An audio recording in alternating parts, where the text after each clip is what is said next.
요즘 일본 유튜브에 올라오는 규동 레시피 영상을 보다 보면 자주 등장하는 낯익은 재료가 하나 있습니다. 바로 빨간 포장지에 쇠고기 다시다라고 적힌 한국 제품이죠.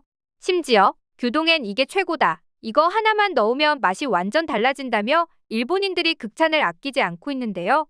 그런데 말입니다. 사실 이 쇠고기 다시다는 한국 CJ 제일제당에서 만든 제품이고, 더 놀라운 건 이 제품의 원조가 일본이라는 사실입니다.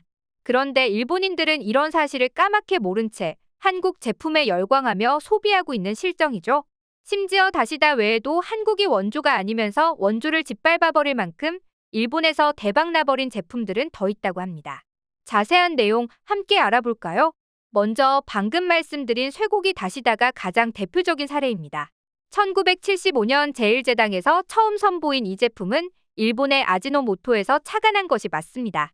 아지노모토는 세계 최초로 글루탐산 나트륨, 즉 MSG를 상품화한 일본의 식품 기업인데요. 당시 일본에서 MSG를 활용한 조미료가 널리 사용되던 것을 보고 제일제당이 여기에 한국인 입맛을 반영한 형태로 다시다를 개발한 겁니다. 즉 기본적인 감칠맛을 주는 성분은 같지만 거기에 쇠고기 맛과 표고버섯 향 등을 추가하여 한국 음식에 더 어울리는 맛으로 재탄생시킨 제품이 다시다였던 거죠.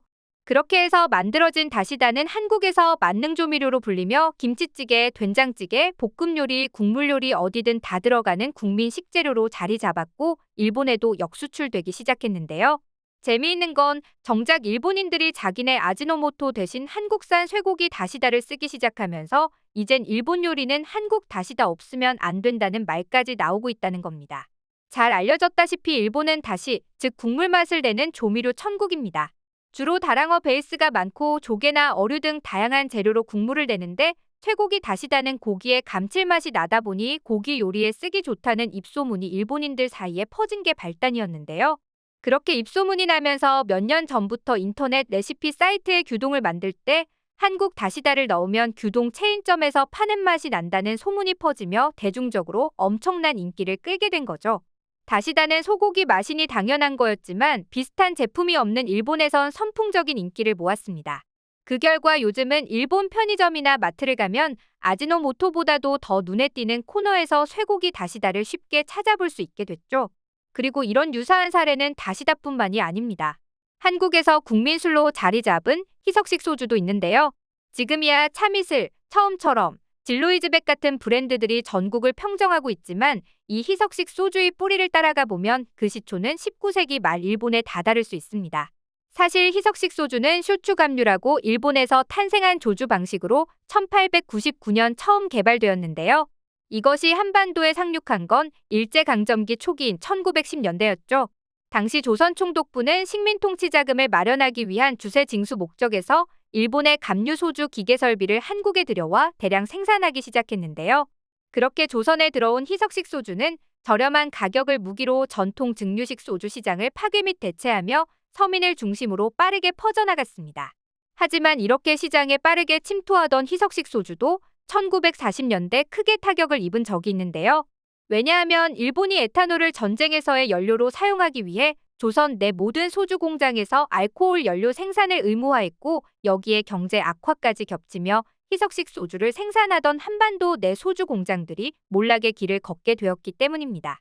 이후 주류 산업이 다시 일어나려고 했으나 1950년에 발생한 3년의 전쟁으로 인해 또다시 무너지게 됐는데요. 하지만 한국의 주류 기업들은 여기서 포기하지 않았고 절치부심의 사업을 해나갔습니다. 그런데 여기서 문제가 하나 더 있었죠. 전쟁 직후 물자가 부족한 시기였기 때문에 쌀이나 잡곡 같은 건 그 원재료를 공수하는 것부터 어려움이 있었는데요. 그래서 한국 주류 기업들은 대만과 동남아시아 등에서 고구마나 타피오카와 같이 당질이 많고 값싼 원료를 들여와 근대식 연속 증류 방식으로 주정을 생산한 뒤 이를 물에 희석해 오늘날의 희석식 소주를 완성한 것이죠. 그렇게 생산된 소주는 빠르게 서민들에게 보급됐고 그 인기는 수십 년이 넘도록 계속되어 오고 있죠. 여기서 더욱 놀라운 건 이 희석식 소주가 처음 일본에서 개발된 것임에도 불구하고 이제 반대로 일본에서 수출이 가장 많이 이루어지는 아이러니한 상황이 펼쳐지고 있다는 점입니다. 이는 수치로도 알 수 있는데요. 최근 해외에서 한국 소주에 대한 수요가 늘면서 지난해 소주 수출액이 1억 달러를 넘어선 가운데 한국에서 가장 많은 소주를 수입한 국가는 다름 아닌 일본이었습니다. 일본은 작년 한 해에만 3,566만 달러가 넘는 한국 소주를 수입했는데 이는 그 다음 2위를 차지하는 미국의 2배 정도 되는 수치였죠. 그만큼 한국 소주의 일본 내 위상은 범접 불가인 상황입니다. 그리고 알다시피 최근 일본 경제가 급속도로 내리막길을 걸으면서 일본 젊은이들 사이에서 맛도 좋고 가격도 저렴한 한국 소주의 인기가 더욱 치솟는 중이라고 하는데요. 희석식 소주를 개발해 1910년대 처음 한국에 상륙시켰으나 100년 뒤에는 한국이 만든 희석식 소주를 전 세계에서 일본이 가장 많이 수입하고 있다니 실로 놀랍게 느껴집니다. 겨울 간식의 대표주자 붕어빵도 사실 일본이 원조였습니다. 붕어빵의 전신인 타이야키는 사실 도미의 형상을 한 빵으로 1930년대 일본에서 처음 들여온 것인데요. 한국에선 붕어빵으로 알려졌지만 원래 도미빵이었던 거죠. 일본에서 도미는 비싸고 귀했기 때문에 도미를 빵으로라도 먹자는 서민들의 욕망이 반영된 간식이었는데요. 다만 우리나라에서는 도미가 일본만큼 친숙하지는 않았기 때문에 우리나라 하천 어디에서나 쉽게 찾을 수 있는 가장 친근한 물고기, 붕어가 캐스팅됐다는 설이 유력합니다. 이 과정에서 타이야키와 달리 한국인 입맛에 걸맞게 바삭하고 고소한 반죽으로 바꾸었으며 단맛을 약간 줄이는 대신 크기도 조금 줄여서 더욱 먹기 좋게 만들어 오늘날까지 불티나게 팔리고 있죠.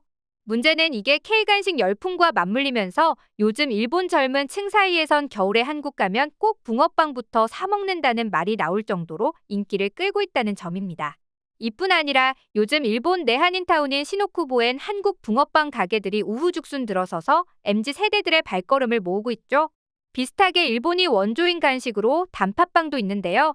1874년 도쿄의 기무라야 제과점에서 기무라 야스베라는 무사가 처음 만든 것으로 전해집니다. 당시 서양에서 들어온 빵에 일본인 입맛에 맞게 단팥을 넣어본 것이 시작이었는데요. 지금도 도쿄 긴자의 기무라야에 가면 일본 최초의 단팥빵을 맛볼 수 있습니다. 그런 단팥빵 역시 1930년대에 한국에 들여와 단팥당금과 생크림을 같이 넣어 만든 단팥크림빵부터 시작해 완두나 고구마, 밤, 참깨 등의 앙금을 넣은 빵 등 다양한 바리에이션을 거치며 엄청난 인기를 구가하고 있죠.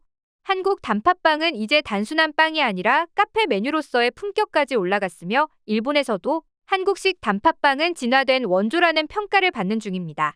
사실 어떤 국가의 전통 음식은 그 국가가 최고로 잘 만드는 법입니다. 아무리 따라한다고 해도 원조라는 명성은 무시할 수 없기 때문이죠. 그런데 그 어려운 일을 우리나라가 해내고 있습니다. 우리에겐 알려진 지 수십 년밖에 안 된 외국 음식을 받아들여서 더 독창적으로 맛있게 만들어버리자 전 세계의 입맛을 사로잡는 놀라운 일이 벌어지고 있는 건데요. 심지어 애초부터 한국 음식이었던 것 마냥 해외에서 돌풍을 일으키고 있는 사실이 놀랍기만 합니다.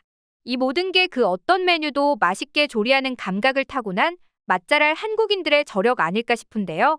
처음에 개발한 것은 일본이었을지 몰라도 한국이라는 이름을 달고 일본을 비롯한 전 세계인들 사이에서 인기를 끌고 있는 한국 제품들. 과연 이 다음에는 어떤 제품들이 한국에서 업그레이드를 거쳐 원조의 아성을 뛰어넘는 기적을 이뤄낼지 벌써부터 궁금해집니다. 여러분이 알고 계신 유사한 사례가 있다면 댓글로 남겨주세요.